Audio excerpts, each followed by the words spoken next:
Governor, it's good to have you. Thanks very much for being here this morning. Good morning.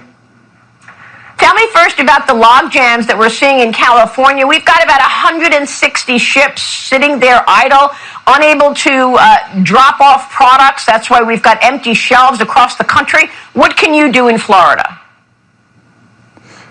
Well, Maria, we're really proud of our seaports. Since I've been governor, we've invested about $1 billion into modernizing them and making them even more effective. So we have capacity. So if there are ships that are idled off the West Coast, and actually there's some off Savannah on the East Coast as well, we've already had some from Savannah be rerouted. We can accept that. We have more capacity. And they made a big deal, Maria, recently about California ports would start doing 24/7. We always do 24/7 in Florida. And so we have multiple options. Each individual port can offer companies incentive packages to be able to do it.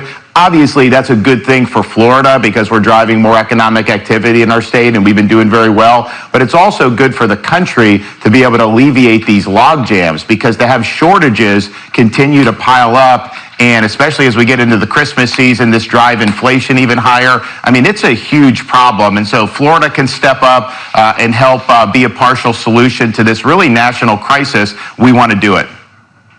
So tell me more about the economy in Florida. You said that you have been creating jobs. You know, there were reporters mocking you over the last 6 months for your stance on ensuring there was freedom and liberty for Floridians, and yet now we turn around and we see what's happened in Florida with job creation. What can you tell us?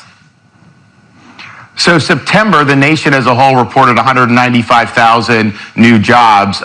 Florida, as the state numbers came out this past week, Florida's share of that was 84,500 out of the 195,000. If you look at August 2021 and look at our hotel revenue compared to August of 2019 COVID, we were up 11% over that. The nation as a whole was down 5% compared to 2019 pre-COVID. And so we have been able to protect hundreds and hundreds of thousands of jobs, thousands of small businesses, and we've provided more and more opportunity. We have 400 to 500,000 job openings right now in Florida. You go back when COVID first started, everyone thought because we have such a service-based and tourism-based economy that we would be having massive problems for years to come, and we were able to make sure that we protected people's right to work and businesses' right to operate, and the result is we've really been leading the way now in terms of these economic numbers, even in the face of a lot of hostile trends coming out of Washington, D.C.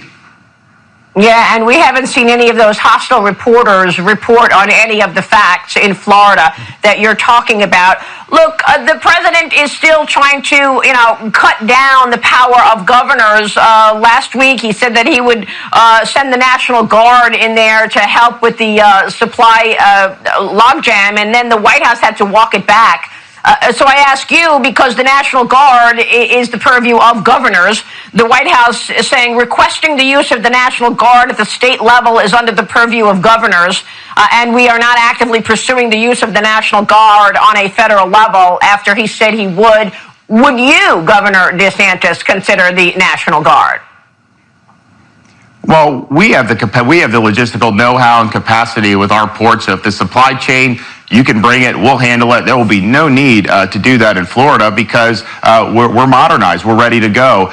If you're going to start talking about National Guard, what he should be doing is sending them to the southern border to get that under control, because that's a catastrophe. Month after month, we see 100, 200,000 people coming illegally. He inherited a policy under Donald Trump, which was effective, and now it's a total disaster. And so he's always criticizing governors, he's criticizing Florida, Texas, but that's his job to secure our country, and he's failed to do so.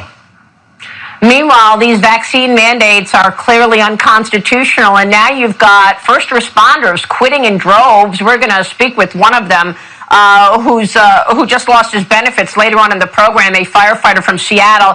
But look at some of these mandates and how they're causing havoc, because the health systems across the country are already at crisis levels, and now nurses are saying, look, I have religious reasons, I have other reasons that I don't want to be forced to take the shot. So they're walking off the job. Military, if you get discharged in the military with a dishonorable discharge, it's almost equivalent to being treated like a felon. You can't work again. Your police unions are resisting.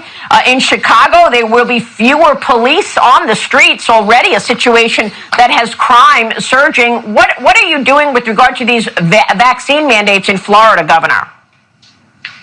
Well, fortunately, we've been able to fight back very effectively against mandates imposed by, for example, local governments against police fire. Maria, these people we've been hailing as heroes, the nurses we've said have been heroes this whole time. They've been working day in and day out. They couldn't do their job on Zoom. They had to be there, and they did it, and they did it with honor and integrity. Now you have people that want to kick them out of their job over this shot, which is basically a personal decision. And you're right, what Biden's doing is unconstitutional. He does not have the authority to do this, but what it will do on a practical level, in addition to being unconstitutional, in addition to be taking away people's personal choices, is it will wreak havoc in the economy. Because even if a small percentage of these folks end up losing their jobs or voluntarily walking away, you're going to have huge disruptions in medical, in logistics, in law enforcement. And so in Florida, our policy is very clear. We're going to have a special session, and we're going to say nobody should lose their job based off these injections. It's a choice you can make, but we want to make sure we're protecting your jobs and your livelihoods. Yeah, not only that, but in a situation where there's crime spiking across the country, the president of the police union in Chicago is estimating that 3,200 Chicago police are defying the vaccine, and they will be off the job. That means off the streets. What is that doing to the American people and their feeling of safety? It's very concerning.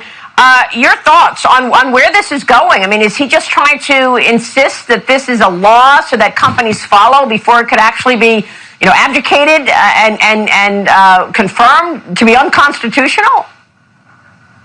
Well, first, I think it's important to point out on a scientific basis, most of those first responders have had COVID and have recovered. So they have strong protection. And so I think that influences their decision on a lot of this, that they have already had it and recovered. And so they're making no accommodations for that. They're still pretending like that doesn't even exist. And so that's really, really troubling when you see that. But I can tell you, Maria, in Florida, not only are we going to want to protect the law enforcement and all the jobs, we're actually actively working to recruit out-of-state law enforcement because we do have needs in our police and our sheriff's departments. So in the next legislative session, I'm going to hopefully sign legislation that gives a $5,000 bonus to any out-of-state law enforcement that relocates in Florida. So NYPD, Minneapolis, Seattle, if you're not being treated well, we'll treat you better here. You can fill important needs for us, and we'll compensate you as a result. Well, there's a reason businesses and hedge funds are moving to Florida as well, as the Democrats are negotiating tax increases. No state income tax there. Governor, thanks very much for being here. We'll keep watching the developments. We appreciate your time this morning. Thanks, Maria.